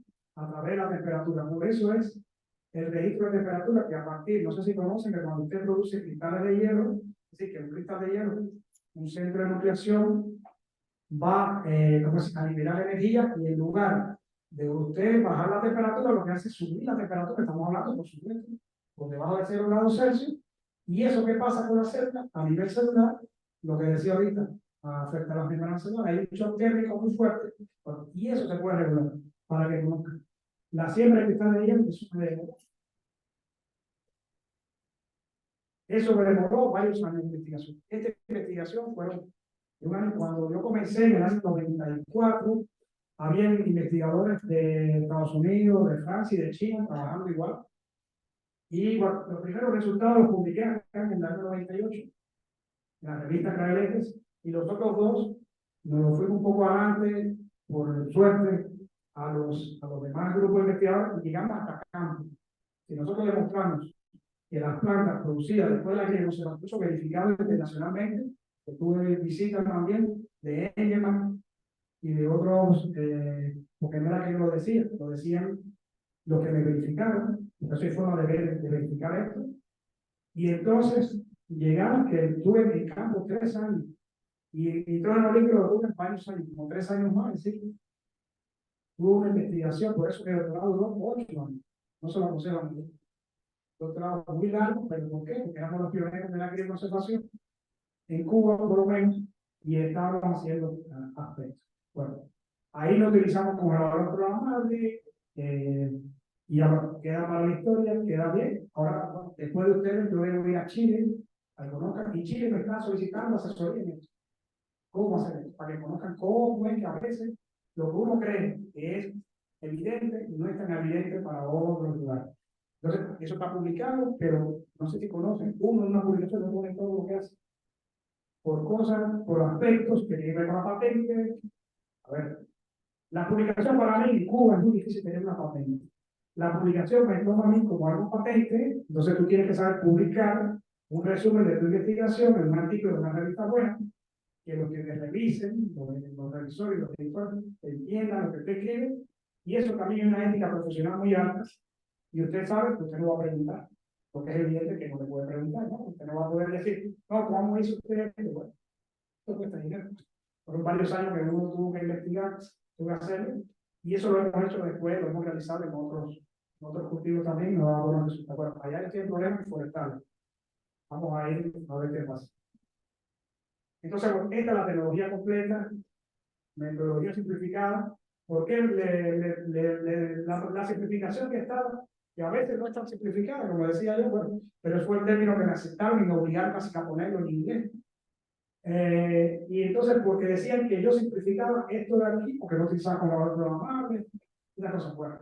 Y aquí está toda la metodología desde que hace, bueno, anterior a esto, por supuesto, sabe que el material se tiene que recolectar en campo, hay que hacer una buena selección, tener los callitos con estructuras embriogénicas, después hacer crioprotección o sacarosa y sulfoxia, tiene que ser muy preciso.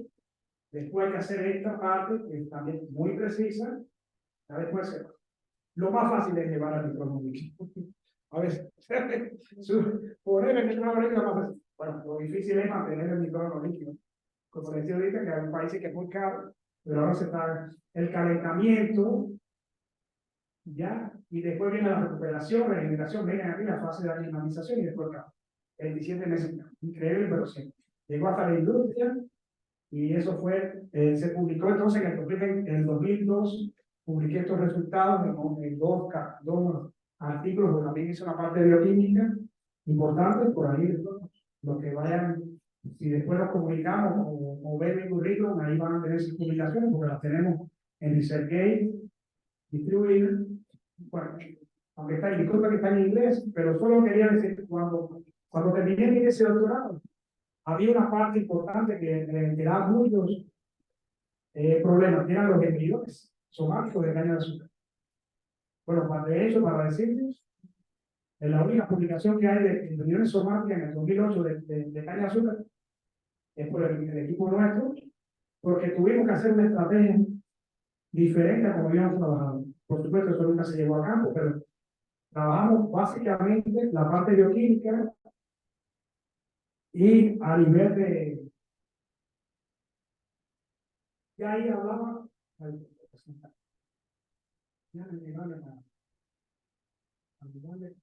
Ahí teníamos en cuenta ya las nuevas tecnologías, ¿no? Encapsulación de cigarros, por supuesto, como en inglés o en español, prácticamente no lo va a encontrar, lo va a encontrar de manera no precisa y yo, por eso les decía, hay que al final hacer un glosario. Ustedes vieron ahorita que yo les presenté, de 2000 y tanto por allá, hay que hacer un libro con todas las características para poder hacer esto bien y los que vienen después siguen. Bueno, hay términos de encapsulación, deshidratación, nada de vitrificación completa, eso hay que tener en cuenta que lo que significa esto, encapsulación, vitrificación y doble vitrificación. Son tecnologías, aquí se lo pongo de una manera, un protocolo típico de vitrificación. Esto fue en Japón. Sí, es de origen vietnamita, pero estuvo en Japón.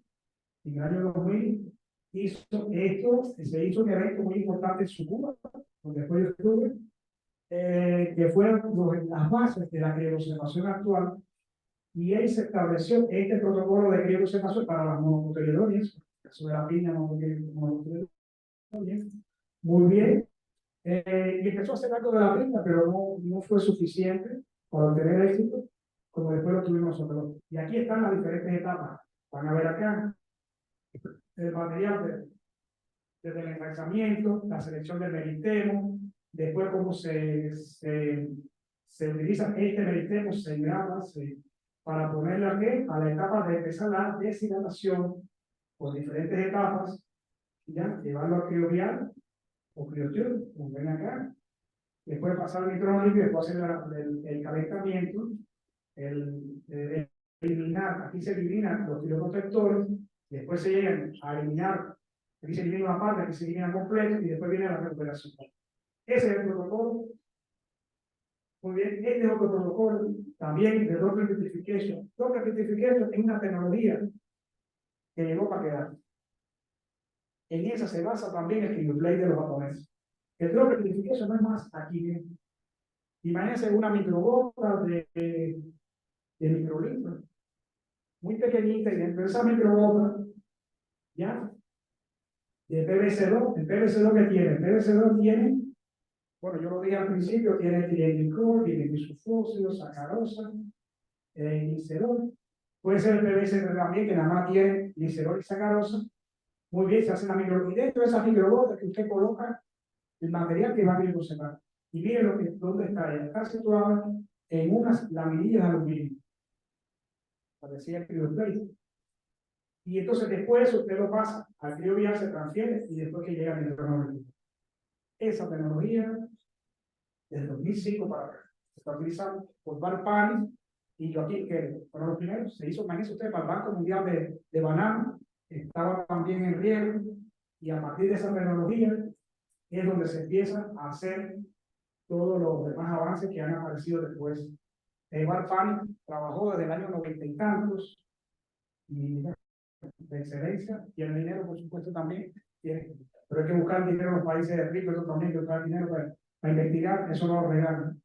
Igual, una persona muy, muy inteligente. Lo tuve en Cuba, lo invité y fue en el 2019. No, 2019. A ver, 2019 estuve en Cuba. Él sí, muy bien, dio una conferencia, hay que decirle, muy bien. Y entonces, bueno, esa es la tecnología. Esto es lo que tenemos nosotros los últimos en cuanto a ahora el 2023 para la PIB, utilizando esta tecnología que ustedes ven. El Droplet Vitrification, ¿ya? Esta tecnología ya lo demostramos a nivel de, como decía ahorita, la criobionómica, utilizamos a nivel de histología, lo utilizamos a nivel de la morfología, ahí viene todo lo que sirve la planta, decimos estudio morfoanatómico y fisiológico, después de las plantas durante la climatización, y para nosotros un gran prestigio. Este es el cuartil horticultural. Ahora estamos haciendo también Plants, la revista Plants también, que ya casi está aprobada, estamos trabajando. Y bueno, a mí esto lo debía haber puesto por allá, esto es el 2008, la crioconservación de los embriones somatios de azúcar. Pero esto es para otra charla, porque ahí viene lo que tuvimos que hacer como investigador en un país con pocos recursos, en un laboratorio, pero que esto lo presenté en la Sociedad de Baja Temperatura de Inglaterra. Podemos un premio, sinceramente, no es porque haya sido yo, sino por el colectivo.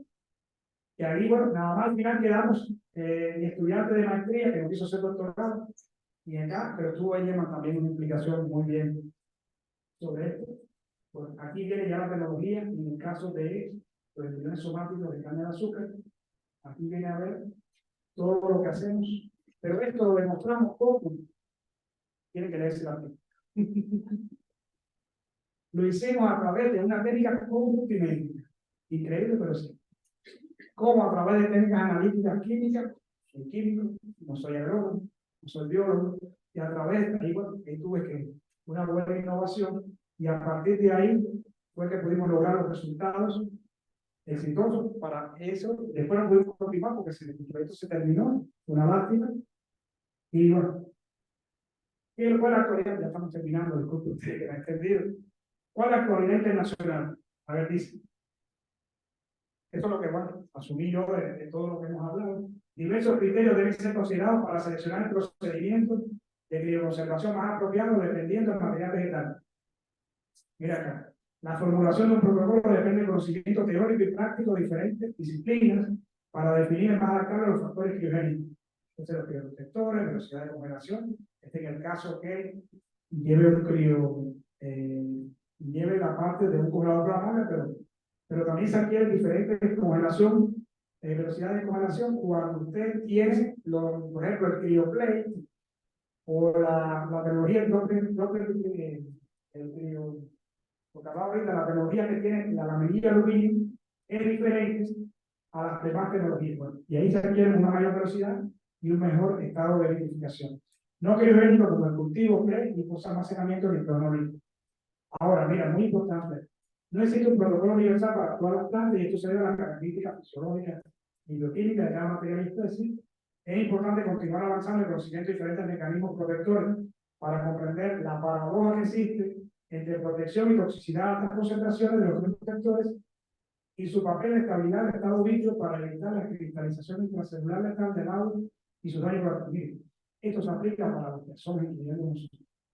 No sé si conocen los sarcófagos, que ya existen investigaciones criogénicas de las personas que están sometidas a nitrógeno. Yo no soy partidario de ese tipo de investigación, son ya personas que son millonarios que se dedican a pagar a investigadores, médicos, sobre todo en Inglaterra, Estados Unidos, y en otros países también. Se llama la criogenia, lo van a leer, sobre todo que decir porque lo van a ver, ahora en internet lo bueno y lo malo que tiene es eso, que se pone todo. Y entonces, incluso hay de personas ya que fallecieron con cierta enfermedad y se quieren que están en este estado de latencia, de dormancia, y que piensan que de aquí a unos años se descubre un medicamento, se descubre algo, pueden salir. Pero miren, yo no creo en eso. ¿Por qué? Por lo que han visto ahora.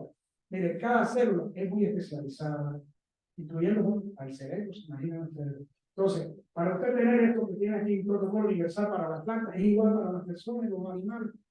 No hay. Y esto que está aquí todavía no ha llegado al conocimiento, porque miren, se hacen los famosos cócteles. ¿De qué? De la concentración. Esto, miren, la toxicidad de altas concentraciones de protectores que en plantas son tolerables, en los humanos no es así. Entonces, eso es algo que incluso matemáticamente hay que demostrarlo. Eso es diferencia.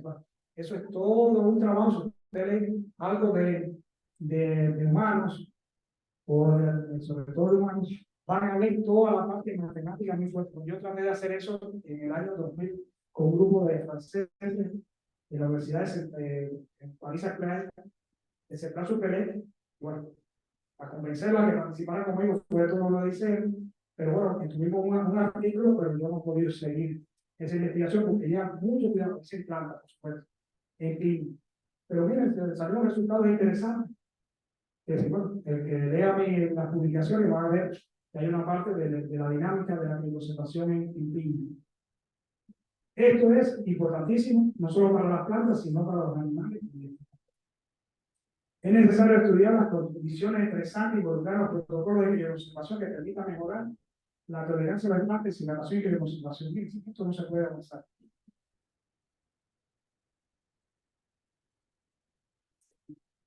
Diferentes protocolos de bioconservación en plantas, semiortodoxas, embrionarios, en rizomatos, de sustituciones celulares, bueno, se han desarrollado tanto para cultivos importantes de origen alrededor de 200 o más especies. Se han ya trabajado aquí, no sé, ustedes vieron la cantidad de papers que han publicado, y este año posiblemente se llega hasta 700, 800, ¿no? Una cantidad importante, y eso es muy bueno, por una parte, Yo pienso que sí. Y se van a ver diferentes protocolos de criosepación. Yo lo mencioné lo más importante acá. Ahora, ¿cuándo está el reto? Esto, los criobancos. Algunos criobancos se han establecido y se encuentran de uso. Por ejemplo, el que le hablaba ahorita, el Centro Internacional de la Papa, es de Japón, muy bien, de Minas, allá en Tsukuba, está en la India. La India está delante de esto, de Estados Unidos, por Collins, hay varios. Pero todavía hay que seguir trabajando en esto. Bueno, Estados Unidos está trabajando en esto desde 1960, casi desde que Akira Sakai habló, ya los norteamericanos estaban ya aplicando esto. Pero eso no se sabe, a veces ni se publica estos resultados, pero lo conocemos por los efectos científicos. Ya, mediante las técnicas criogénicas se puede retener el potencial generativo obtenido criogénico, lo cual constituye material de partida potencial de energía en la formación genética. Importante, la crioconservación también tiene su utilización dentro de la tecnología de la transformación genética. Si ahora hay ejemplos sobre eso. Mejora la eficiencia de la transformación genética y la regeneración de plantas de células transformadas, y así conservan con seguridad el material transformado por largos periodos de tiempo, evitando los riesgos de genes foráneos y la contaminación. Ya eso, con personas que saben de genética y mejoramiento genético, saben la importancia que tiene la crioconservación. La crioterapia. No le habla de crioterapia, pero es un elemento para la erradicación de patógenos en plantas que es más eficiente y ventajoso que algunos sistemas de electroterapia, etc. Bueno, para Cuba, ¿cuál es la actualidad? Existen combinaciones de metodologías de crioconservación ya establecidas. Ustedes lo tienen ahí, para el caso de caña, que de hecho tengo un proyecto ya aprobado en caña de azúcar para llevar a un banco de desmontado en Cuba, el banco que radica en Jovellano, e incluso lo estamos haciendo de manera internacional. Yo quería hacerlo con México, no se dio con México, lo estamos haciendo con Argentina, por lo menos ustedes se imaginan. Argentina lo vamos a estar, porque a nosotros nos hace falta comprobar, validar nuestros resultados también, que lo vamos a introducir en Argentina. Se han establecido protocolos de crioconservación para más de 10 especies de cultivo, lo vieron ahí ahorita reflejado. Transferencia de tecnología a instituciones y productores interesados, lo estamos haciendo ya, sobre todo la cultura de la urbancia, y a instituciones como en Cuba llegó una etapa ahora, hay una transformación social fuerte que es sobre todo la propiedad privada en Cuba. ¿Ya? Hay muchos emprendedores, muchas empresas particulares, que tanto yo pienso que eso va a llevar a la larga que nuestro país vaya saliendo de ciertas crisis que han existido, y eso lleva hacia la inteligencia colectiva. El mayor reto lo constituye el establecimiento de bancos municipales de plantas, coincidiendo también con. Entonces tenemos en fase de introducción la semilla de tabaco, se lo decía ahorita, ya llevamos años en esto, muy bien. Continuamos los estudios académicos de investigación en Cuba y demás países colaboradores. Tenemos colaboración, como ustedes vieron, con muchos países, incluyendo aquí con México. Asesoría mediante cursos especializados, tesis, maestría y doctorado. Podemos apoyarlos si están interesados en esto. Participación en proyectos conjuntos de investigación y desarrollo, incluso eso es algo también que nosotros hacemos. Y bueno, muchas gracias, muy amable. Y, bueno, disculpen tanto tiempo que estuvimos, pero eso trataré de 30 años o más, llevarle a marcar, y bueno, hicimos la historia, pero de una charla no se aprende. Hay que hacer cursos, hay que leer, hay que, como ver el ChatGPT, usarlo, si hay que usarlo. Yo lo utilizo. Yo utilizo ChatGPT a diario prácticamente. ¿Cómo? La uso el ChatGPT muy bien. Yo domino el ruso también, hay cosas que tengo que, como me es difícil escribir en ruso, ¿qué hago? Lo llevo en inglés o español y lo traduce al ruso y después leo si está bien, entonces así me resulta más cómodo, más fácil. Y entonces, bueno, esa es una de las cosas también que estamos haciendo. Bueno, estamos a disposición de ustedes para las preguntas. Gracias.